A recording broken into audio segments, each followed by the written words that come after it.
बिस्मिल्लाहिर रहमानिर रहीम। आज आमी कई माछ रान्ना करब। तो कई माछ दिए आलू दिए पटल दिए झोल रान्ना करब।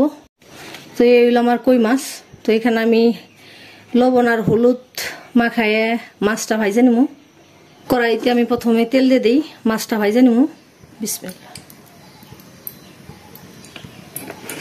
आलহামদুলিল্লাহ आमार तेल गरम हो गेছে। तो एखाने आमी माछगुलो भाइजे नेই।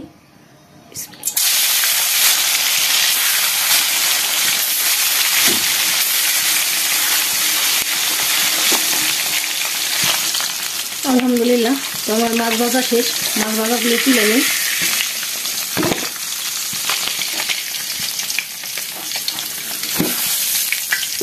এই তেলের মধ্যে আমি আলু আর পটলটা ভাজা নিব।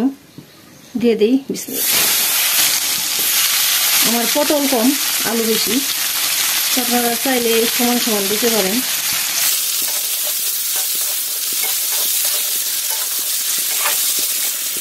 আমার আলু পটল ভাজা শেষ। তো তুলে নিই।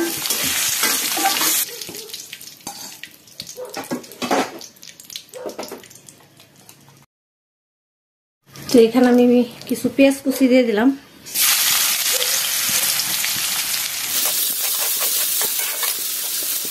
আলহামদুলিল্লাহ। তো এখানে আমি এখন সব মশলা দিয়ে দিই। যেহেতু আমার পেঁয়াজটা বাদামি কালার হয়ে গেছে, আমি 1 চামচ আদা রসুন বাটা দিলাম। অল্প একটু পানি দিয়ে দিই, নাহলে আমার পেঁয়াজটা পুড়ে যাবে।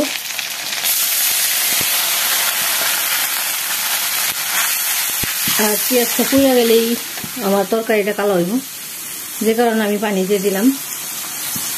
1 চামচ ধনিয়ার গুঁড়া দিলাম, 1 চামচ হলুদের গুঁড়া, 1.5 চামচ মরিচের গুঁড়া। আপনারা ঝালটা আপনাদের পছন্দ অনুযায়ী দিবেন। এখানে 1/2 চামচ জিরার গুঁড়া। এখানে আমি 1 চামচ লবণও দিয়ে দিলাম। আমি আরো একটু পানি দিয়ে মশলাটা কষাবো, যেহেতু মশলাতে কাঁচা গন্ধ আসছে। আলহামদুলিল্লাহ আমার মশলা কষানো শেষ। তো মশলা তেলের উপর আসছে। এখানে আমি এখন সবজিগুলি দিয়ে দিই, আলু আর পটল, যেহেতু আমার ভাজা সবজি।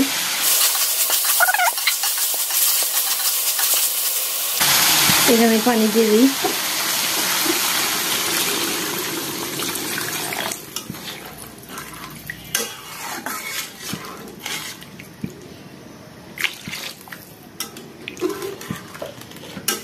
তরকারি বলক এসে গেছে।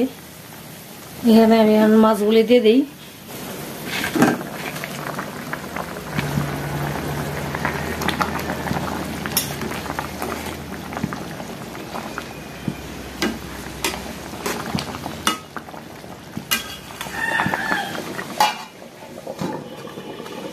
তো তরকারিটা আমি মিডিয়াম আছে আরো 10 মিনিট রান্না করি। আলহামদুলিল্লাহ। তো 10 মিনিট পর আসছি, দেখি কি অবস্থা।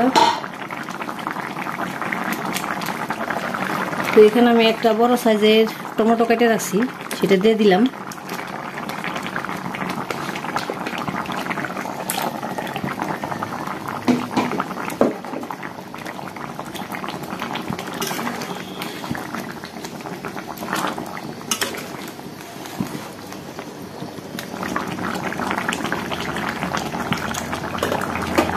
কিছুক্ষণ ঢাইকা রান্না করি, যেহেতু টমেটোটা দিছি।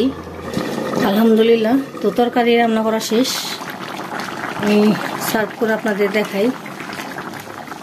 আলহামদুলিল্লাহ আলু পটল দিয়ে কই মাছের ঝোল রান্না করলাম। তো ভিডিওটা আপনাদের সবার সাথে শেয়ার করলাম। আপনারাও সবাই সবার সাথে শেয়ার করবেন। তো আমার ভিডিওটা এতক্ষণ ধরে দেখার জন্য অসংখ্য ধন্যবাদ। আল্লাহ হাফেজ।